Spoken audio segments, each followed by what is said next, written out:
dahil napakalakas ng suba dito sa amin, kaya naman sinulit na lang namin at sinuroy ko ang mga barkada ko dito. At siyempre hindi ka rin magmamahay dahil nag-nature trip na rin kami at nagsugba-sugba na rin. For sure na mabubungkag naman ang mga baho nito, kaya samahan nyo kami for today's video guys, dahil isang magandang araw na naman ang bumungad sa atin at bigla kaming nagulat. Sumulong pala dito ang mga barkada ni Ivy at as you can see naman guys, napakaliksi at napakakondisyon nila. At si Ivy nga nag-aalaga kay Coco at hindi namin to isasama dahil mag-nature trip kami dahil napakadelikado at baka mayayay siya. At sa puntong ito, transition na kaagad kami, bumaktas na kami papunta sa aming suba. At sa hindi nakakaalam, ito nga pala yung suba namin, ang isa sa pinakamagandang suba dito sa lugar namin. At kung nakikita nyo naman guys, napaka-tinaw talaga at hindi ka rin magmamahay dahil pwede mong inumin yan at gawa sa mineral tong suba namin. At as you can see naman guys, sa sobrang suog ng suba, muntik nang maanod yung mga kasama namin. At naku, natakot talaga ako, baka ako na lang isa mag-nature trip kapag naanod sila. At sa puntong ito, sa hindi naasang pangyayari, umabot na kami at nakahanap kami ng perfect spot na pang nature trip at initsa na nga yung ating lamisa na pang aesthetic. At as you can see naman yung suba guys, napaka-nature vibes talaga at hindi ka magmamahay dahil sobrang suog pa. At alam nyo ba guys, napaka-perfect talaga itong tinambayan namin dito dahil napakalandong talaga at pwede ka talagang magdungag-dungag dito. At speaking of magdungag-dungag, siyempre magdungag kami ng mga manok na susudanin namin. At as you can see naman, hinugasan na nga nila yung kaha at tinabag-tabangan na namin. At kung nakikita nyo yung suba guys, napakaganda talaga, parang nakakamiss lang nung maging bata pa. At sa puntong ito, muntik na talaga matapakan nila Dada yung has. At sabi ko sa kanila, mag-ingat kayo, baka sa langit na kayo mag-nature trip.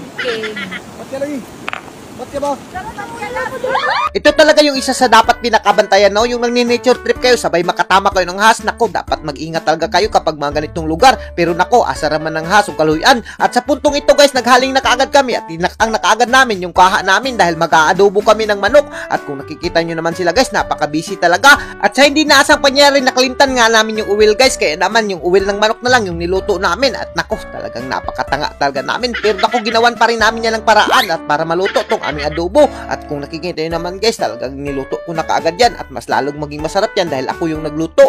At yung nga pala guys, hindi nakasama si Ivy dahil napakadelikado talaga mga nature trip at hindi ko siya isusugal sa mga ganitong paraan dahil naku, asa naman nature trip kapag nanganak na siya. At sa susunod, kami na naman yung mga pamilya namin ang mga nature trip. At sa puntong ito, balikan natin yung niluluto ko guys. At kami nga lang pala malalaki yung nagluto at yung mga babae ay nakatambay lang at yung iba ay naglugod-lugod lang sa kanilang mga buling. Ganyan naman talaga yung mga babae, dapat minamahal, hindi pinapalihok. Kaya naman si Ivy, hindi ko pinapalihok, hindi ko pa sinasama siya dito. At alam nyo ba guys, no, isa talaga pinakamaganda magluto-luto dito sa suba kapag ganito talaga kaganda yung panahon at sabayan pa ng suba na napakalakas ng tunog. Ay naku, hindi ka talaga magmamahay at mawawala talaga lahat ng kakapoy mo kapag ganito yung mga ginagawa nyo kasama yung mga barkada nyo. At kahit gaano pa kakapoy yung binaktas nyo, ay hindi nyo talaga tatagdin yan sa ganda ng nature trip at sa ganda ng ilog na pinutahan nyo. Pero kapag sinugo pa kayo ng mga nanay nyo, ay naku, hindi talaga kayo pupunta dito sa napakalayong suba. Pero kapag barkada ng ang kasama, ay naku, napakasarap talaga ng experience, lalo na parisan ng mga pupuntrip ng mga ganito at tunay ng mga barkada yung kasama mo.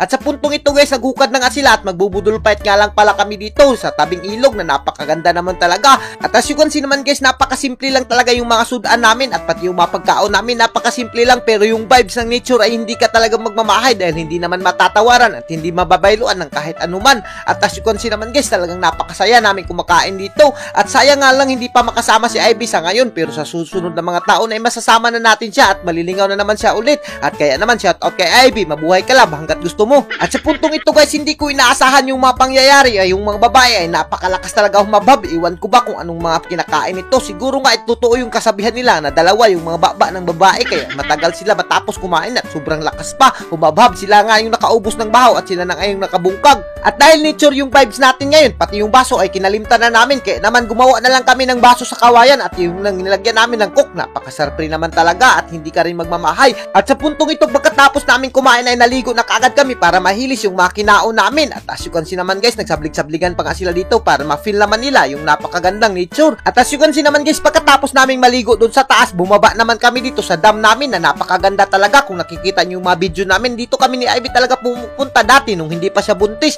Pero ngayon, pina-experience ko muna yung mga barkada ko at sobrang nalilipay sila dahil ngayon lang daw sila naka-experience ng mga ganito at napakasaya daw, parang bumabalik sila sa kanilang pagkabata. At hanggang dito na lang kami at kung giganahan ka sa mga video namin, huwag mo nang kalimutan i-like and i-share para mas marami pa tayong lingaw. Thank you and God bless you all. Mabuhay kayong lahat dyan mga idol hanggat gusto nyo.